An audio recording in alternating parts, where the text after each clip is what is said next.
तो आज की क्लास में हम क्या सीखेंगे? आज की क्लास में हम हार्ड सरफेस मॉडल है एक हमारे पास, इसको हम अनरैप करना सीखेंगे। ये भी एक एग्जाम्पल प्रैक्टिस एक्सरसाइज है हमारे पास, ठीक है। तो मैंने कहा था कि हम इतनी सारी चीज़ों पर प्रैक्टिस कर लेंगे ताकि आप बेसिक मोटिव जो है वो हमारा क्लियर हो जाए, ठीक है ना। अब देखो, इसमें जो पिछले हमने किए हैं उसमें और इसमें क्या फ़र्क है? उसमें और इसमें बस एक फ़र्क है कि ये जो हमारे पास एक मुड़ा हुआ सा ऑब्जेक्ट है, ठीक है, तो वो एक थोड़ा सा अलग है, बाकी सब तो नॉर्मल ही है। तो चलो चलते हैं और इस पे लगाते हैं एक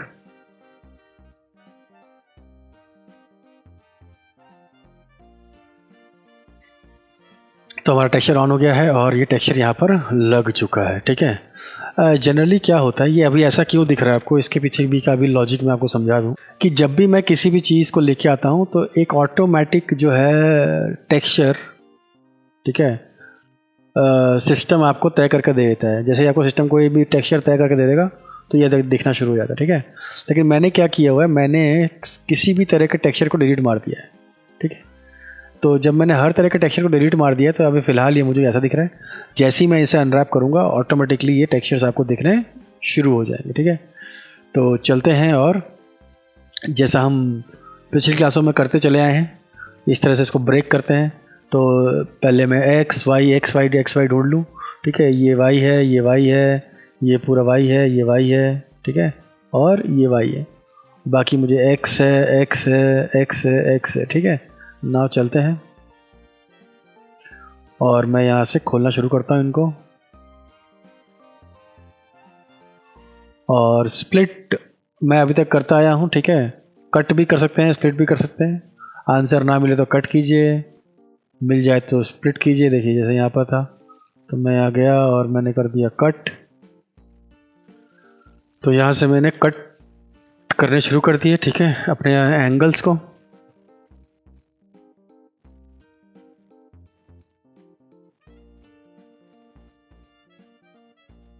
ठीक है, कट और स्लिप आप दोनों कर सकते हैं, कोई इशू नहीं है उसका, ठीक है।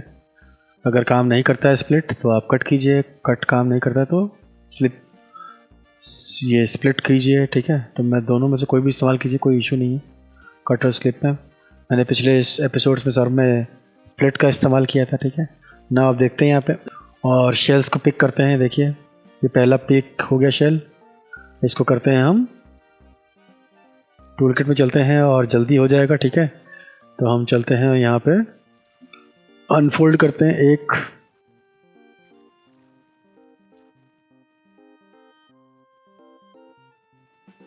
ये नहीं चाहिए, ये नहीं चाहिए, ये भी नहीं चाहिए, ठीक है, ये भी नहीं चाहिए, ये भी नहीं चाहिए, ये चाहिए।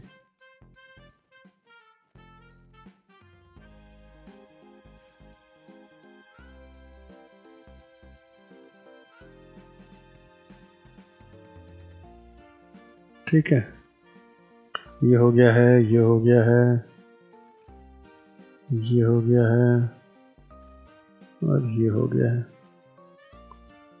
ठीक। तो ये हमने सारे अनफोल्ड कर लिए। नाउ अब हम चलते हैं अपने दूसरे पार्ट्स पे, ठीक है। तो ये पिक करते हैं, इसको भी अनफोल्ड करते हैं, ये पिक करते हैं, इसको भी अनफोल्ड करते हैं, ये पिक करते हैं, इसको भी अनफोल्ड करते हैं, ये पिक करते हैं, इसको भी अनफोल्ड करते हैं,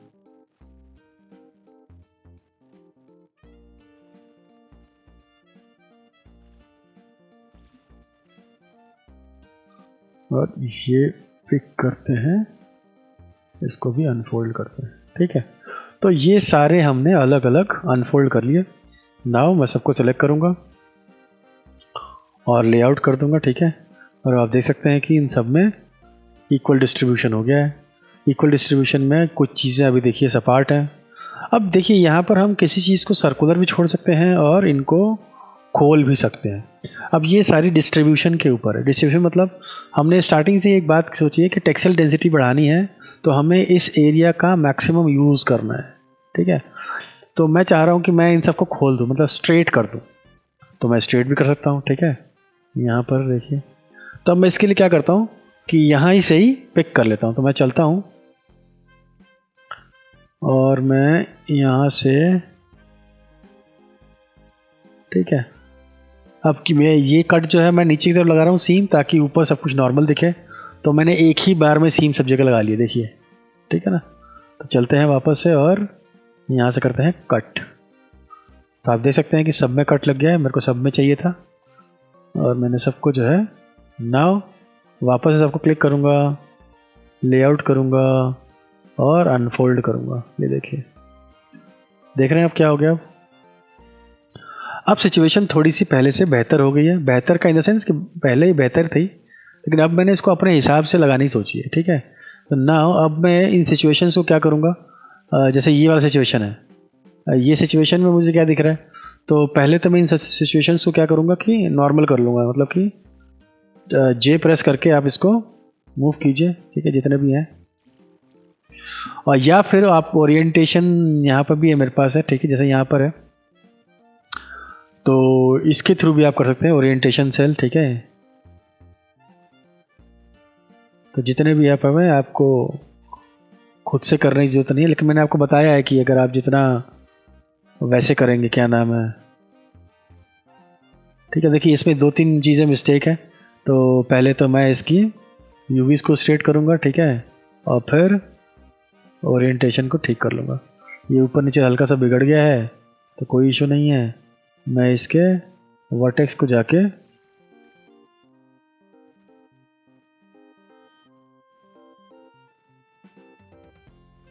ठीक, हाँ, नॉर्मल कर लेते हैं, अभी इतना ही फ़र्क नहीं पड़ेगा उससे, ठीक है। तो मैंने अब करते हैं क्या, अब देखिए यहाँ पे भी वापस चलते हैं, ओरिएंटेशन सेल हो चुका है, स्ट्रेटन कर देते हैं, इसको भी स्ट्रेटन कर देते हैं, और इसको भी जो है इन सबको ही समेटते हैं और लेआउट करते हैं। देखिए, अब कुछ चीज़ें देखिए, अब स्टैकिंग ऑर्डर स्ट्रेट करने से एक तो आपकी जगह मैक्सिमम जगह, ठीक है, इसको भी हम देखेंगे क्या किया जा सकता है। और एक ये मेरे पास पड़ा हुआ है, ठीक है। अब देखिए, इसके अंदर भी क्या है, ये देखने में तो ठीक ही लग रहा है, लेकिन अगर आप बाहर से अंदर की तरफ जाएंगे तो आपको ये स्ट्रेचनेस फील होगी। तो कहने का मतलब ये है कि आप इसको भी जो है वो स्ट्रेचफुल ना रखें, मतलब जो जिसकी स्ट्रेचनेस है इसे आप कम ज़्यादा कर सकते हैं। अब बाई हुक बाई क्रूक का आप बहुत सारे तरीके अपना सकते हैं, ठीक है। तो मैं इसे बाई हुक और बाई क्रूक करने की कोशिश करता हूँ।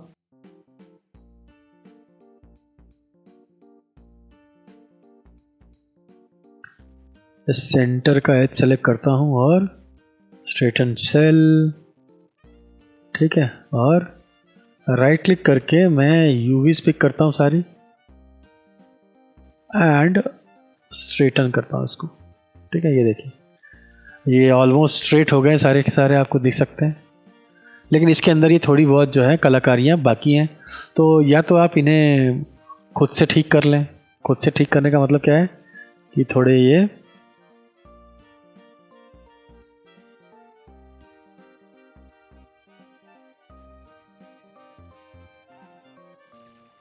ठीक है, स्ट्रेट करना। देखिए, ये सब चीज़ें भी आप ठीक कर सकते हैं, मैनुअली करनी पड़ेंगी। मैंने आपको बोला कि बाई हुक और बाई क्रूक आप ये काम करते हैं। वैसे इसके और भी बहुत सारे तरीके हैं करने के, मैं कुछ तरीकों से ज़रूर आपको वाबस्ता कराऊंगा, लेकिन फ़िलहाल नहीं।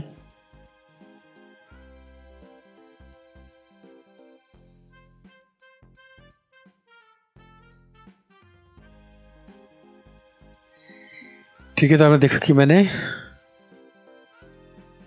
अब मैं इसको सोच रहा हूँ कि वापस से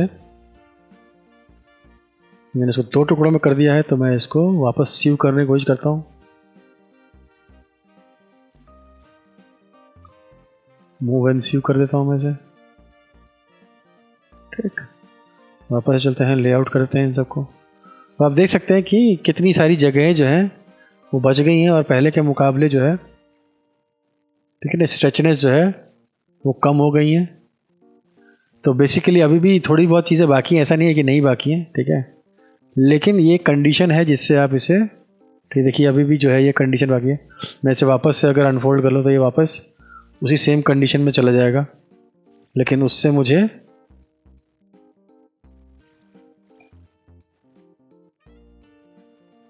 ठीक, तो अगर मैं इसको ऐसा भी रखता हूँ तो कोई इशू नहीं है। ठीक है, आप देख सकते हैं आप कि मैक्सिमम यूटिलाइजेशन कर लिया है हमने अपना। ठीक है, और जो भी बेयरिंग रिजल्ट्स हमें मिल रहे हैं वो इतने भी ख़राब नहीं है। हाँ, हल्की फुल्की स्ट्रेचिंग जो है अभी भी है आपके पास। ठीक, तो ये कंडीशन है, ये यहाँ देखिए। तो आपने देखा था कि अभी हमने कैसे इसको मैनुअली खोला था। ठीक है, अब मैं आपको एक ट्रिक दिखाता हूँ जिससे आप पूरे के पूरे पार्ट को जो है ट्रिक के थ्रू भी खोल सकते हो। देखिए, हमारा मोटिव हमेशा रहना चाहिए कि ये ठीक रहना चाहिए, स्ट्रेट जितना स्ट्रेटन हो सकता है उतना स्ट्रेटन रहे, ताकि इस पर सही तरीके से हम मैपिंग कर सकें। ठीक है, तो नाउ अब इसका तरीका क्या है, नाउ जाएंगे हम यूवी एडिटिंग पे। ठीक है, और जितना भी हमने ये किया था इसे गायब कर देंगे। गायब करने का मतलब है सेलेक्ट करके डिलीट कीजिए इसे। ठीक है, अब मेरे पास कोई भी अनरैपिंग का पार्ट नहीं रह गया, ये पूरे का पूरा एक सिंगल ऑब्जेक्ट बन के रह गया है। तो सबसे पहली चीज़ क्या करनी है, सेलेक्ट करके आपको डिलीट करना है। उसके बाद मॉडिफाई में आके, ठीक है, यूनिटाइज करना है। यूनिटाइज करने के बाद क्या होगा कि ये पूरे के पूरे सेल, ये आप एक शेल की बात कर रहे हैं, हर एक शेल जो है ये एक पार्ट में आ जाता है यहाँ पे। ठीक है, नाउ मुझे क्या करना है, मुझे एक सीम सेलेक्ट करनी है, जैसे हम नॉर्मली सीम सेलेक्ट करते हैं। तो मैं नीचे की तरफ आके एक सीम सेलेक्ट कर लेता हूँ, ये देखिए जहाँ से भी कटेगा। ठीक है, सीम सेलेक्ट करने के बाद मैं राइट क्लिक करूँगा।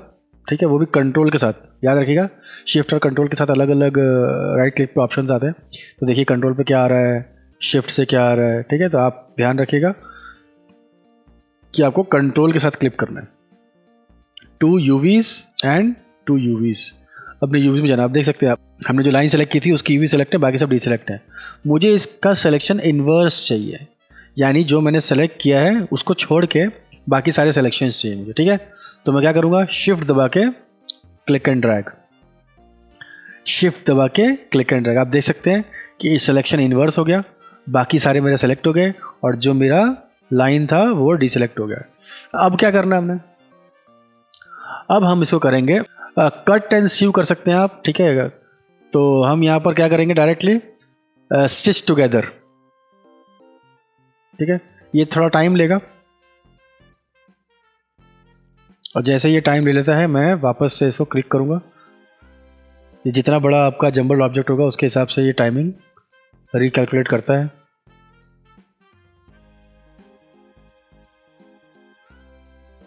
ये पूरा खोल कर रख दिया फ्लैट, देख सकते हैं आप यहाँ पे। यहाँ पे देखिए एक चीज़ क्या हुई है,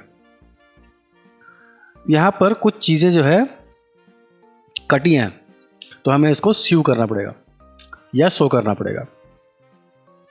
तो सबसे पहले हम क्या करेंगे, पहले हम शो कर लेंगे ताकि, तो चलेंगे अपने और इस वाले पार्ट पे क्लिक एंड ड्रैग करेंगे, स्टार्ट फर्स्ट टू लास्ट। ठीक है, इसको मैं एजेस मोड में आया था जरा, और एजेस मोड में आने के बाद सेलेक्ट करूँगा स्ट्रेट। ठीक है, तो ये सारे मेरे को, तो मैं यहाँ कटर सीव में आता हूँ और शो कर लेता हूँ, और सेम तरीके से मैं नीचे वाले पार्ट को भी जो है वो शो कर लूँगा या सीव कर लूँगा। ठीक है, नाउ अभी पूरा एक शेल बन गया है, कोई कटिंग नहीं रहेगी, देख सकते हैं आप। जो कट हमने लगाया था वही कट बचा है खाली। नाउ अब इसको सेलेक्ट करके चलते हैं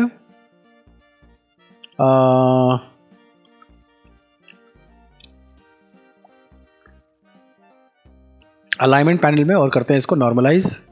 ठीक है, और नॉर्मलाइज करने के बाद इसे जहाँ रखते हैं नॉर्मली हम उस वाले एरिया में रख देते हैं। अब आप देख सकते हैं कि ये पूरी तरीके से जो है खुल चुका है, जो हम स्ट्रेट खोलते थे वो स्ट्रेट खुल चुका है पूरी तरीके से। ठीक है, नाउ अब इसके बाद क्या करना है हमने, इसके बाद हमें 2-3 काम और करने हैं। नाउ सबसे पहले हम क्या करेंगे, अनफोल्ड में जाएंगे,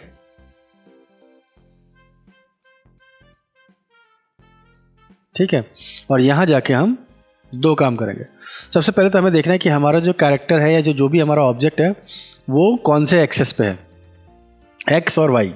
तो सबसे पहले हम क्या करेंगे, अनफोल्ड करेंगे एक्स और वाई पे। तो मैं पहले आपको दिखाता हूँ कि हमारा वैसे तो वी से है, लेकिन अनफोल्ड करते हैं पहले यू से।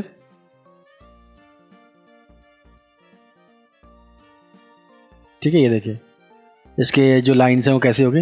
अगर इसी तरीके से मैं वी पे अनफोल्ड करूँगा तो कैसा हो जाएगा। तो ये डिपेंड करता है आपके कि आपका स्ट्रक्चर जो है वो एक्स एक्सेस पे या वाई एक्सेस पे, कौन से एक्सेस पे है उसके हिसाब से आपको करना है। तो मुझे अब यहाँ पर मेरे को मिल गया इसका स्ट्रेचनेस। नाउ इस स्ट्रेचनेस को ख़त्म करते हैं। स्ट्रेचनेस को ख़त्म करने के लिए क्या करेंगे, स्ट्रेटन सेल करेंगे, ठीक है, स्ट्रेटन यूवीज करेंगे। ये भी थोड़ा टाइम लेगा, ये देखिए। नाउ अब आप पूरी तरीके से जो है मैप हो चुके हैं, और यहाँ चलते हैं नीचे और लेआउट में कर लेते हैं, ताकि ये एक एक्सेस पे ज़्यादा है तो एक स्क्वायर इसने खोल दिया आपके लिए। तो आप देख सकते हैं कि आप कितनी आसानी से एक ही उस पर जो है ये सारा पार्ट। तो मैंने आपको बताया था कि ऐसे काम करने के बहुत सारे तरीके होते हैं, बट जितना आप मैनुअली काम करेंगे उतना स्ट्रेचनेस अभी भी थोड़ी सी है इसके अंदर। देखिए, देखने में लग रहा है यहाँ जाते जाते छोटे जा रहे हैं, यहाँ जाते जाते बड़े हो जा रहे हैं, लेकिन ओवरऑल जो लुक है वो आपकी बेहतर है। तो इस तरीके से आप सेकंड तरीका है जिसके साथ आप ये खोल सकते हैं। बहुत बार हम और भी बहुत सारे तरीके हो सकते हैं इसके, ठीक है, इन फ्यूचर हम उसकी बात कर सकते हैं, लेकिन फ़िलहाल मैंने आपको दो तरीके बता दिए जिससे कि आप अपने यूवीज़ को जल्दी और सही तरीके से जो है वो स्ट्रेटन कर सकते हैं। स्ट्रेटन करने से आपके पास चीज़ें जो हैं ज़्यादा सॉलिड हो जाएंगी, ठीक है। तो आज की क्लास में इतना रखते हैं, तब तक पढ़िए, पढ़ाइए, ज्ञान बढ़ाइए।